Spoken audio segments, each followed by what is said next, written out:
Something's live. All right.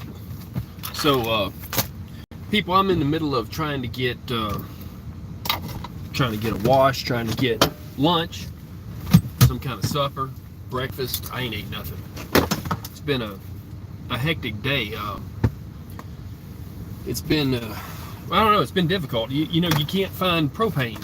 I don't know about anybody else, but, okay, the bigger tanks are getting sold out because they have adapters that go to the buddy heaters, which we were talking about in a different live. So there is an adapter. Keep your little green tanks because you ain't gonna see no more of them for a good hot minute. Grocery stores are, some of them are having them in the South. You need to call a few of them. One guy said at a Walmart that Ingles had them. There's an issue with our supply chain with the small Coleman style, grill style propane tanks, the little green bottles. Now there's van dwellers that are living off those suckers, okay? So the trick to that is you get the adapter for that small propane bottle and you get a bigger tank, and you can get the bigger tank refilled at Flying J truck stops, and they only charge, I think they just told me the rate today was $3.95 or $3.65 or something per gallon. But if you just need pressure, it ain't gonna be many on the gallon. You see what I'm saying? So if you have a tank that's got some liquid but the pressure's low and it's not leaking so much as it just didn't have pressure, you can have them repump that and burn that. Or if you have one with a leaking valve, swap it out, be on the safe side, and pick up one of the, you know, companies that, there's a blue company, there's not, they have racks of them sitting out front. And then you have to get the proper adapter hose for the buddy heaters that works with the big tank. Otherwise it will, the oil inside of those aftermarket hoses will shove up and plug up your buddy heaters. So there's a lot of van dwellers that are having an issue right now even getting the little propane tanks. People grilling out can't get them. Nobody can get them. There's a lot of stuff, camping stuff, that runs off those. And you think of all the RVers that are out there, you might have a problem with your own propane stove. You might have a problem, people, you know, people are living in tents, people are homeless. You know, this world's like that right now. So yeah. So okay, I'm gonna put it to you down, I'm gonna lay it down like this. I went to 3 different Walmarts, and all of them in the southern states, none of them had those propane tanks. They haven't had them for a week, and they don't have any on the pallet in the back of the store to put out on the shelf either. So, and they have also, a lot of them are short on the big tanks because people are buying the big tanks to compensate for the little tanks. Now, so like I said, you can get the hose. Let's see, maybe buy some just to save. Well, you can't get them right now. The trick is, order the adapter that refills your little tank. Even though they say you're not supposed to, you can do it. They have a little adapter for it. It's a brass adapter that screws into a bigger tank. Get a bigger tank or get yours refilled at one of the gas stations or whatever, because Walmart ain't gonna have it. You see what I'm saying? And it's cheaper if you can get it refilled. It's only about $8 or 10 or whatever. You know, I don't know the going rate. Probably about 15 by now. I'm stuck about 10 years ago on prices. But they said $3 and something a gallon. You figure out how many gallons you might need, but it's better to swap the tank out to make sure you have a tank that's been checked out, recently had an inspection done on it, it's not leaking, then you're not losing your money. You're not wasting money. So if you're stocking up on propane, get a brand new tank and swap it out. If you're just going to use one that you need now, you top off the one you got. So this is a nationwide thing, but it seems to be the southern states for sure. Northern states I've been in, it wasn't even about a month ago, 2 months ago, a place called Bomgars, BOMGAARS. They got cheap jackets there. It was like $30 for a jacket. They had propane. But they could be out now like everybody else. I don't know. Like, that's a truck driver's life. You see what you need, then you drive to a different state and you look in that Walmart and you see if they have it, or if it's nationwide for Walmart, you go to a different store that might have new, old stock. Anybody that's ever worked on cars understands parts. You can't get the part no more, but you can find a place that has a bunch of new old stock that's been sitting in a warehouse up on their shelf. It's what you need. It's been there 20 years.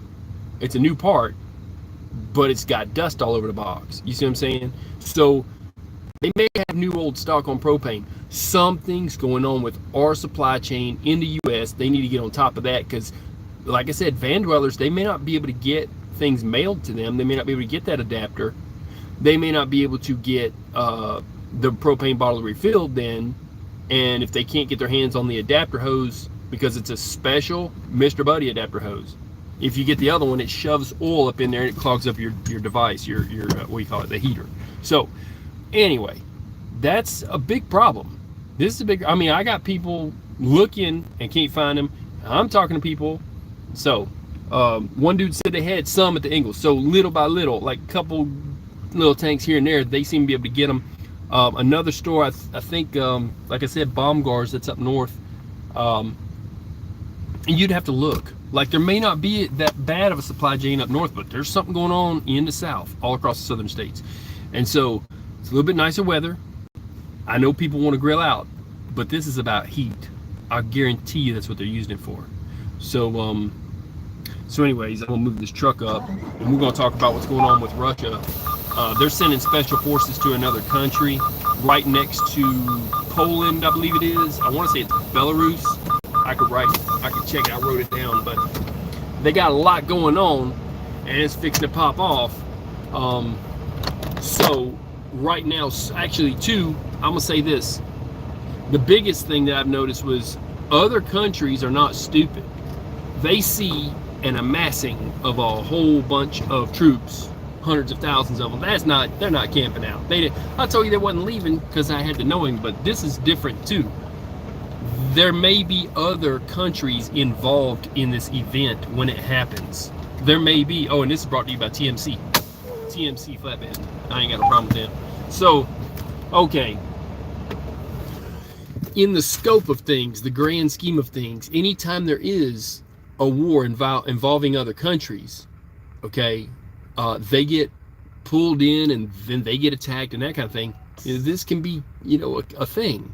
So Sweden has armed this island that's real close to them. Some people will have said have compared it. They've compared it to a like if it was an aircraft carrier or something, like they're arming it kind of thing, because it's just out there off the shore. They have sent troops there to protect themselves from Russia, because Sweden even thinks they might be pulled into it and Russia might attack them. Germany's so skittish about it. Okay, they're blocking arms to go, even though they're supposed to be supporting Ukraine. They blocked arms to go to Ukraine from a neighboring country, wouldn't give permits for it. And on top of that, they said that Germany sent to Ukraine a which I don't know what other arms they might have sent, but they sent a mobile medical hospital.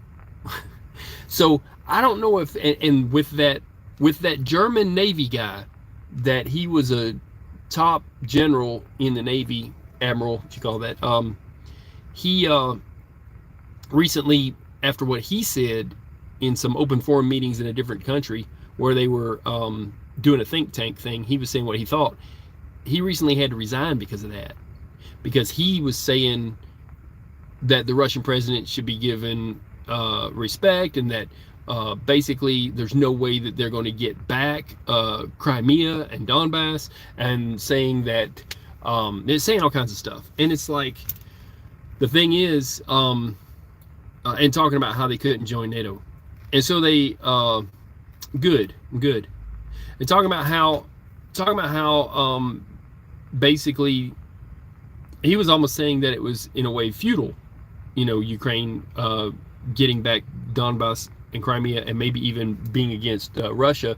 That like, I don't know what they want. Is it we're supposed to give Russia everything they ask for and let them be terrorists because they have these new weapons? Or, I mean, and they think they can throw that around? Or, I mean, because it's like this.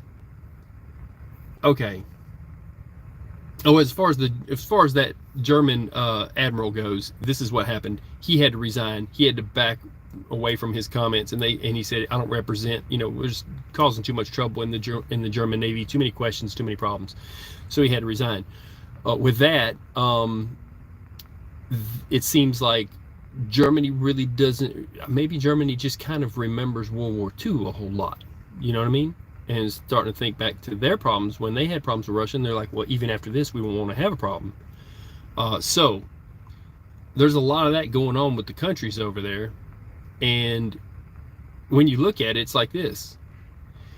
On the one hand, Russia can actually say about their troops being amassed on the border, they can say, hey, we have the right to do anything in our country that we want to, right? They're saying we can put troops wherever we want to in our country, right? Okay, well, they're being hypocrites if they say other countries can't also put any type of armaments, even nuclear ones, along their border.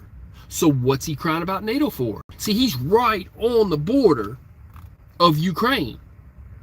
So how can he say that he's scared about people, NATO members, being border states when he's actually putting his military on the border? So if he can do whatever he wants to do in his country, isn't it a bit hypocritical for him to say that other countries can't? So it's a mess. Other countries are arming themselves. I mean, it's bringing in all of them, and even the United Kingdom, but it's bringing in, Estonia, Latvia, Lithuania, Germany, basically, which Germany is helping, but I mean, it's odd for them to have said what they did. Sweden arming that island, and then Russia moved a bunch of special forces to Belarus, and Belarus is very close to Poland. So now Poland is very, very concerned about what's going on there, because, is he looking to invade Poland? It's been done. You know what I'm saying? So a little bit of an issue, and all of the logistics of it is this. They're going to lose the Nord Stream pipeline. They'll be cut out of SWIFT, but at the same time, they're going to, like they already have, they're going to cut off gas. There's one line that goes through Ukraine, and Russia blamed it on Ukraine. Ukraine blamed it on Russia, but it was Russia that shut it down through there. And it goes further, so those further states have a shortage. But then also, there's other states that Russia owns that they push gas through, that they'll shut that down also.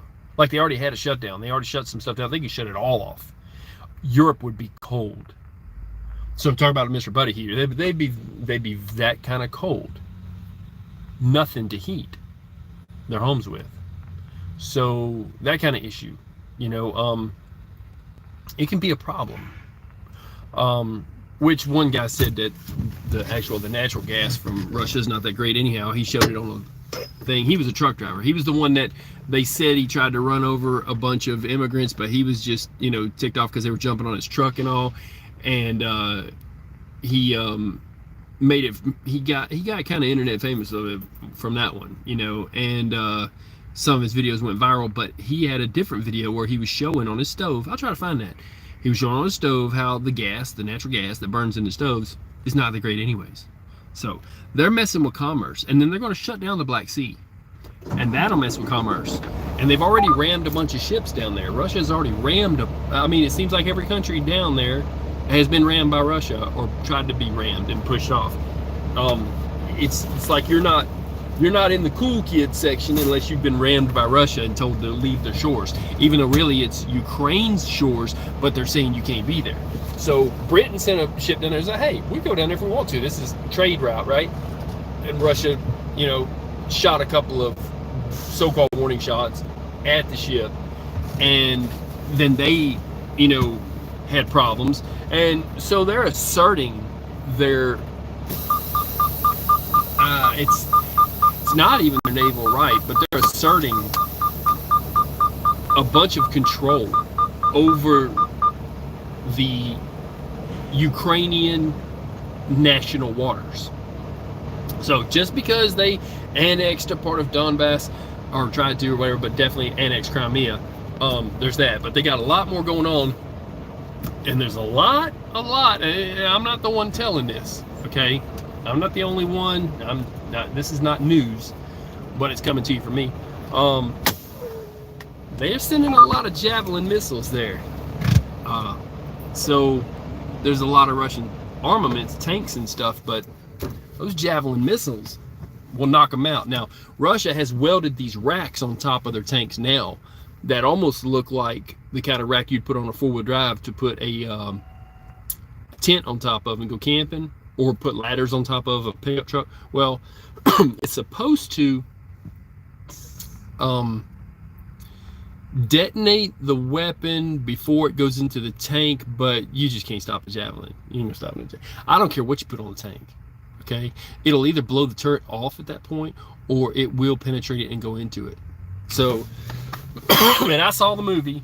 In case you don't know, I saw the movie. It was a nice movie. It was a good movie.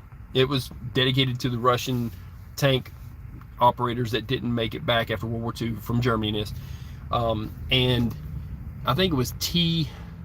I don't know. They name all their tanks T, and they got a couple of them that were super tanks or something, and then they couldn't make them because they cost too much and whatever. Anyways, those tanks, or that movie, I saw it. That's nice. It was a good movie. I dig it. I think it was like T-34 or whatever it was. It's on YouTube. There's a movie on there. The thing is, it's nice and pretty to think that a few rounds will go through a tank and not explode, or into a tank, or just hit it and just rack their brain and give them a headache. No, that's not how it works. The whole inside would be on fire and they'd burn to death, or it'd be smoked up and they'd get out, and it depends on how they want to do it. Let's see. VYN FM. Let's see. I will have to look up VYN FYI. I'll have to check that out here because I've been moving that VYN FYI. And then right on in. Yeah, I'm not sure what that means. I have to even look that up, bro. So, but I'm here in the U.S. Okay. So let's see. What is that? Yeah, I can't say your name, but there's that.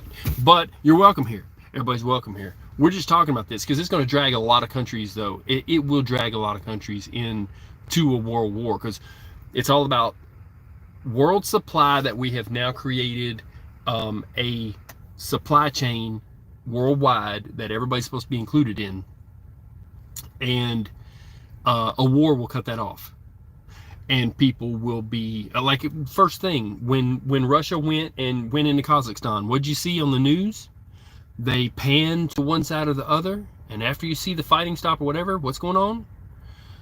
People have got their kids in their minivans and they're loading them up, shoving what they can in there, and they're leaving the country. You're going to see a lot of migrants going across borders. It's going to be a humanitarian crisis. There's already one humanitarian crisis that they say Russia actually caused on purpose by sending a bunch of immigrants across into one country, and they shut them down there. But there's going to be a bigger one when there's a full-on conflict, and Ukraine is looking at. I mean, we're pulling our people out right now. The Ukrainian embassy we're looking at it, is what they say. We're looking at it. I'm sure they are. And then we already took our people out of the Russian embassy back when they invaded in 2014 or 2016, when they invaded Crimea in the first place.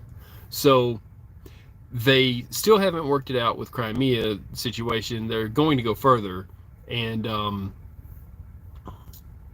don't know. In my opinion, I'm looking at it, and you're getting 7 different opinions of what would be, whether anything would be allowed or not, what countries would want to actually stand up and put troops in there.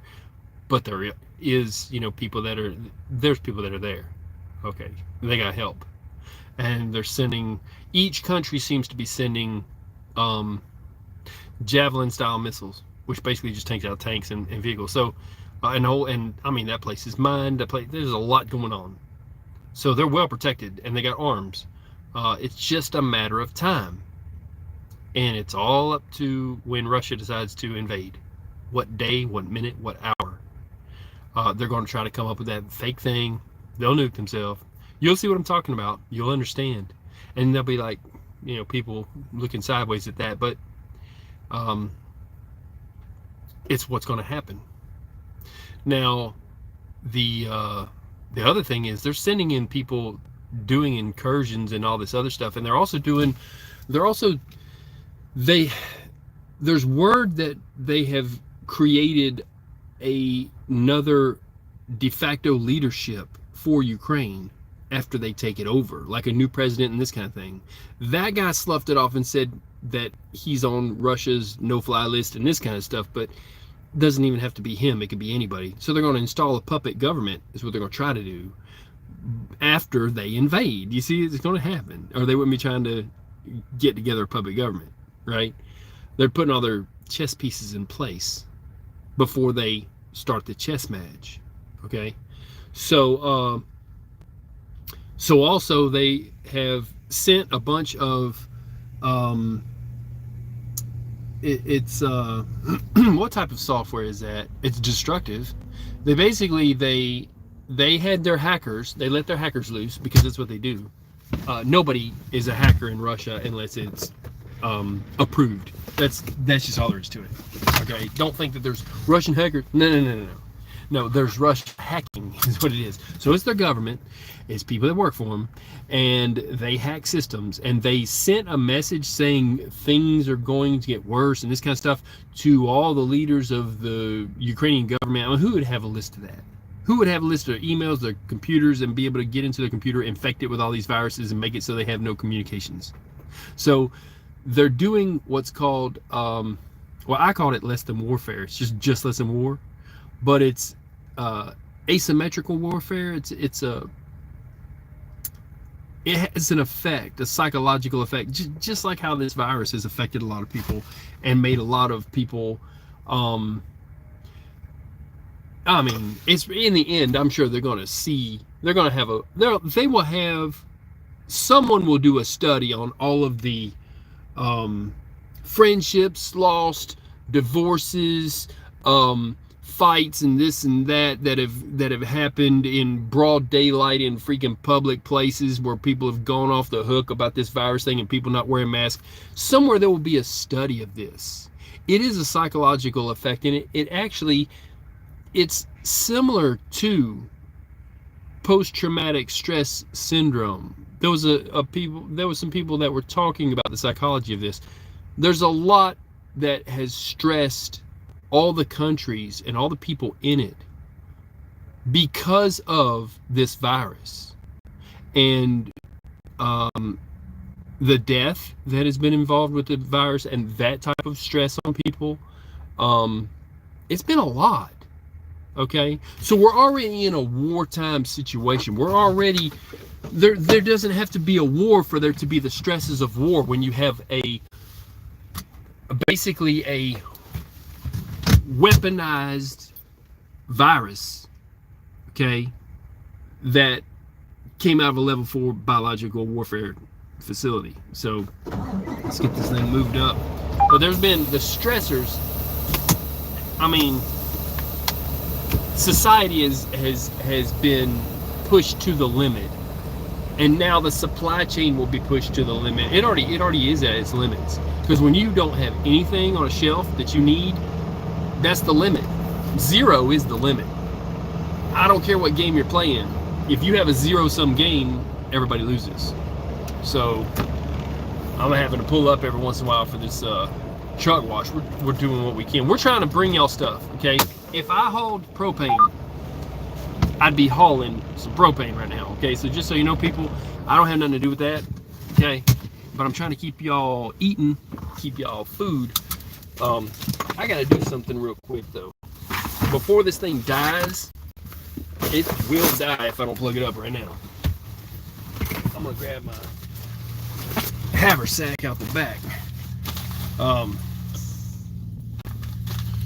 Yeah, I'll just put this thing, if I have to, I'll just put it on what I call life support. because I got a little battery thing. I can plug it up to that.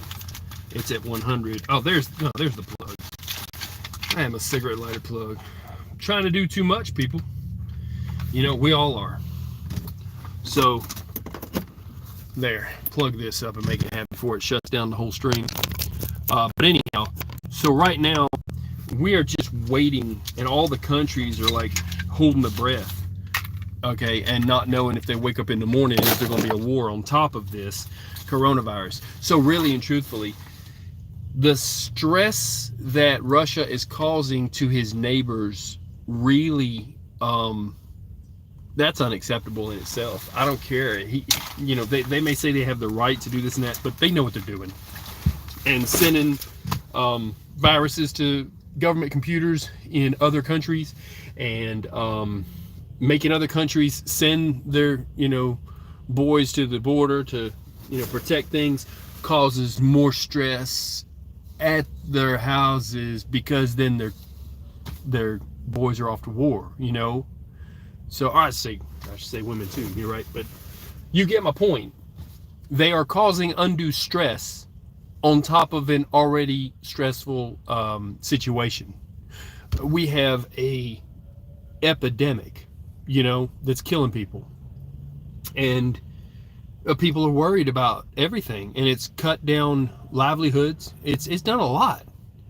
This virus has done more damage than psychologically to a lot of people than maybe even World War II, because the World War II, you got to figure, think about this for a second. They sent those people off to war, and then they had a long boat ride home, and then they even if they had PTSD, they had some time for a debrief, and then they also had the understanding of people, oh, they went through this, and you know, there's no one without the stress on them. There's no one to have the understanding. Everyone's going through it, and no one is the shoulder to lean on. No one is the rock. That's what's going on. So for them to add stressors to an already stressful situation, in all countries are going through this.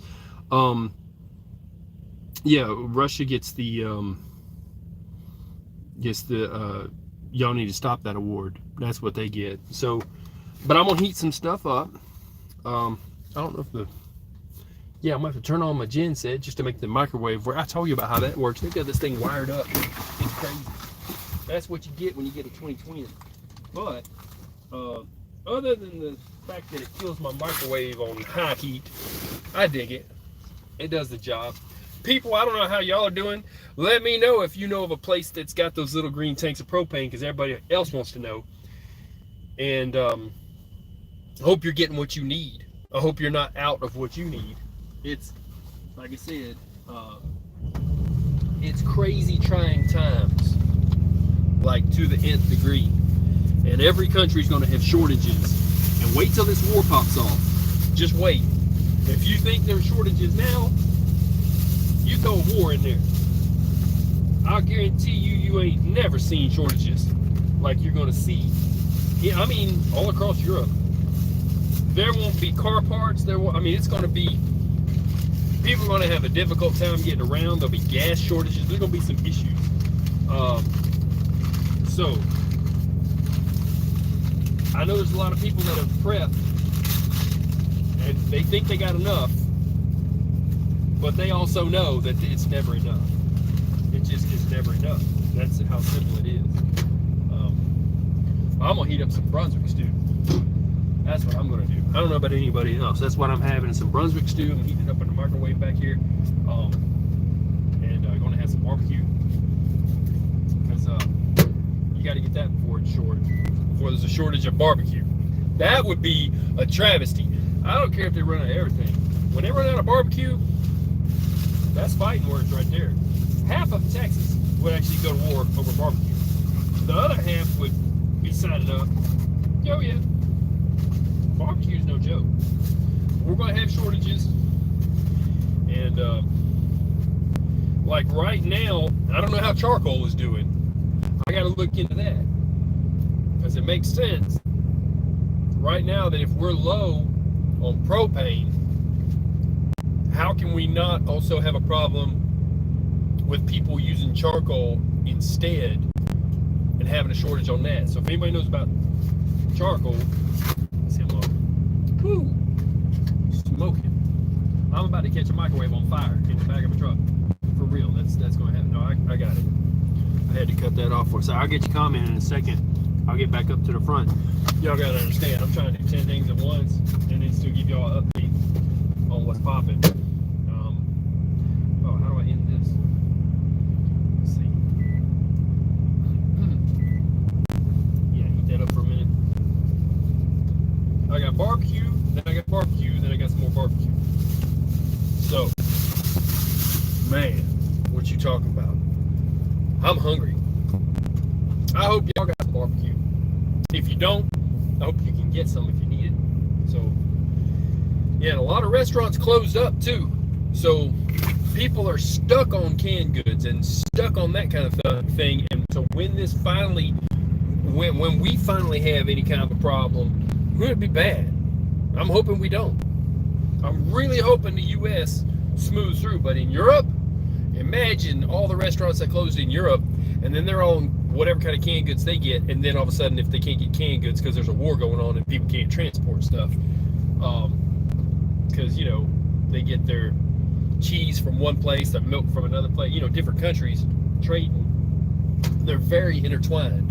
They were trying to make it open borders. Oh, everybody should be free loving and a bunch of I call it hippie commerce.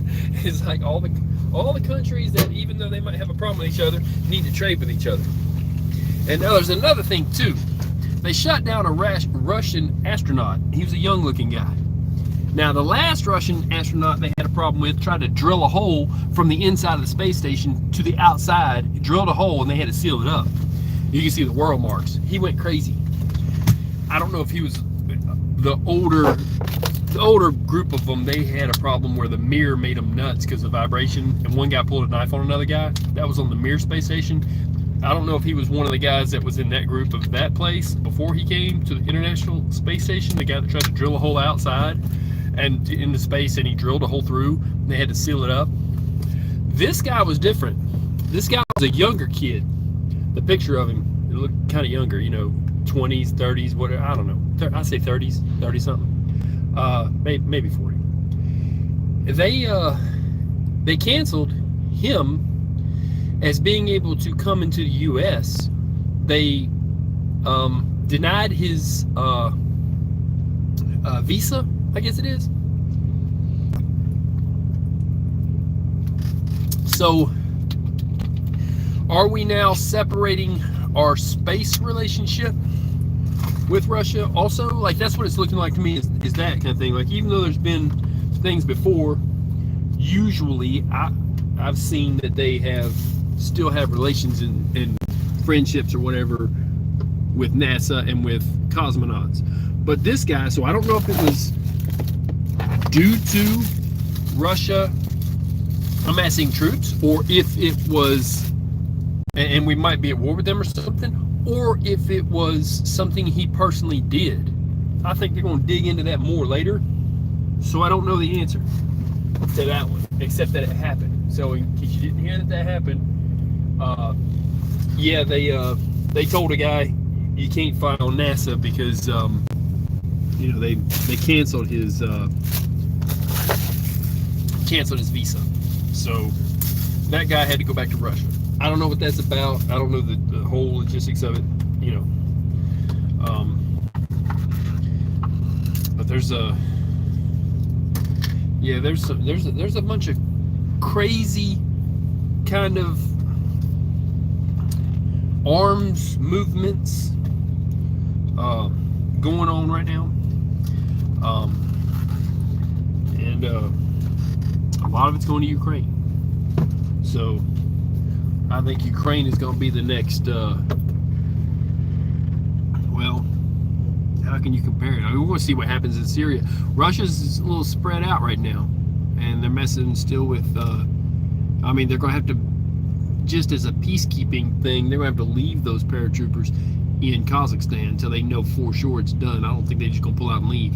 And then that president, I don't know what's going to happen. Now, they did have video. There's video online also about Kazakhstan, where the people there, because the troops had shot and fired on their own people, there was military transport trucks that the individual citizens disarmed the military, told them get out of the truck. A couple of them were beheaded. There was some stuff going on with that. That's been put out. Yeah, Kazakhstan eventually, I think, will be. They'll check it out. They'll see if there was war crimes committed there at some point. Yeah, we're gonna find out what happens with this world. It seems like every single country is trying to push their envelope, their sphere of influence, and like I'm still waiting for China to try to mess with Taiwan. Like some say they will, some say they won't, but seems to me that what they're doing lately would lend you to believe that they're going to be doing something. So I don't know what China's up to, but they don't tell it until they do it. But people, I'm fixing to get off this thing. Let me check the comments here and see what y'all said, and then I'm gonna get off this thing. But let's see here. All right, you know, I'll have to look that up. You know, I have to look that up. Let's see.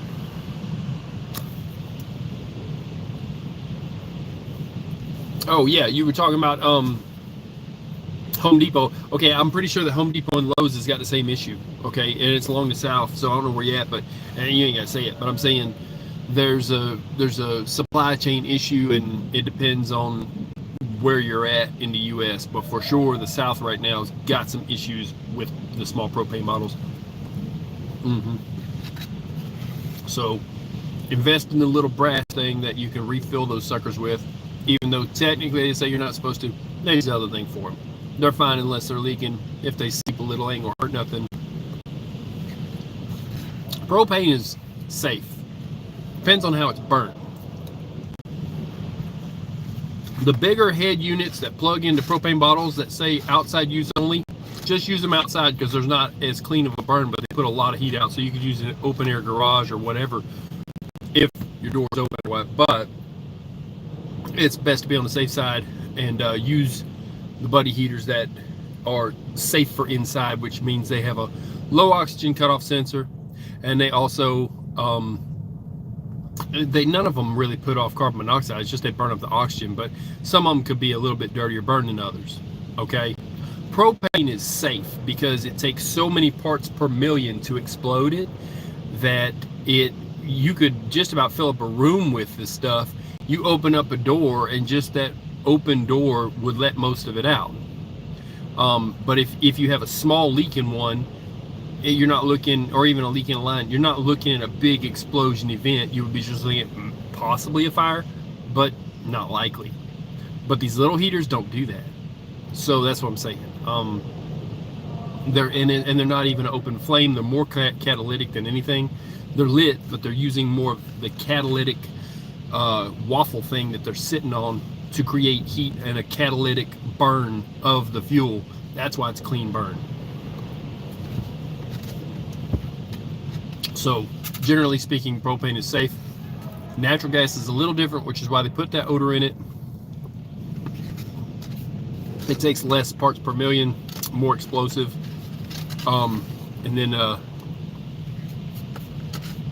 let's see,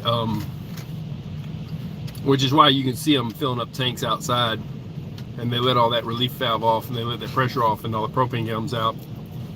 If it's cold, you could get freezer burn from it, but it's not explosive. There could be a running forklift nearby, and it wouldn't do anything. You know, it's just a safe thing. But if you can't get it, it's not good. Like I was saying too, there's a lot of these people that are staying full time in minivans, you know, Econoline kind of style, whatever vans. And then he's fixing to be famous. Oh, he was out of shot. Anyways, and that's all they have for heat, and they are used to going to the Walmart and getting it. So now there might be a few nights where they need to stay somewhere. I don't know if the hotels are going to be full. Like, it affects one thing, affects another, you know. Man, this beef stew is affecting me. Brunswick stew. I needed some Brunswick stew, people. Contrary to popular belief, truckers do not run off of chip machines and Coca-Cola machines. That's just something that's there. It's a fad. You get into it and out of it real quick. It ain't good for you. Man. I don't know what's going to happen when they run out of Brunswick stew. There'll be people fighting each other for the last Brunswick stew. So let me know what y'all think, people, about this. Do you think that all those other countries that will get involved could spiral this thing out of control? Because like I said, Sweden's arming a whole army worth of troops, put them on an island. Also, just like they had that winter war I talked about, well, basically all of Russia's neighbors, but Finland, they seeing what's going on too. And so there's troops in the streets, and they're asking the people, hey, what do you think? And they're like, some of them are like, I don't like this kind of a, air of possible war. And the rest of them are like, hey, we need them here. Well, they should be there 24/7. It's 24/7 security. You do what you got to do. They're going to send them there to the border, so they're not fighting them in your backyard. I'm more interested to see what the Royal Navy's going to do. Europe, Great Britain. I'm interested, very interested. They did put out the video where they sent the ship down there and Russia pushed them out the way. They're not going to take too kindly to that. So I'm not trying to say that they're any different than the U.S. Navy or anything. Nothing like that. But they got their ways. And it'll all be shut down in twinkling of an eye. I just don't know at this point. I don't have an exact date, which it did for you people. And that in itself can be what Russia's trying to push as a stressor, is the not knowing and the fact that they have control over what date it is that this happens. That's where it's that's where basically Russia is causing what's the word? Chaos. Where they're in control. I gotta move up. I'm gonna get off this thing, people. Time for me to do a little work. God bless you. I'm gonna get off this thing. Try to get clean. Wash the winter off. And yeah, they're waiting for me on now. So if you hey, if you find a place that's got a lot of propane, make a comment on here, because there's God knows how many people who, if they see this, are wanting to know for real, because it's out. Appreciate the likes. Appreciate y'all showing up and showing out. And like I said, I'm about to have to go. They're gonna do what they do. I'm gonna pay them for it. I'm gonna get down the road. So stay safe, people. And you can't stay ahead of everything. You can't possibly prep for everything, because you don't know what's going to run out next. Nobody expects the unexpected, okay? But try to expect the unexpected. That's what I'm saying. Try to, at the very least, get what you use every day. And if you're on medications and if you're on different things that you require for your day-to-day life, you might want to start stocking up. The world's going a little crazy. So I'm out. I'm gonna get off this thing. Take it light, people, and God bless you. I'm out. Peace.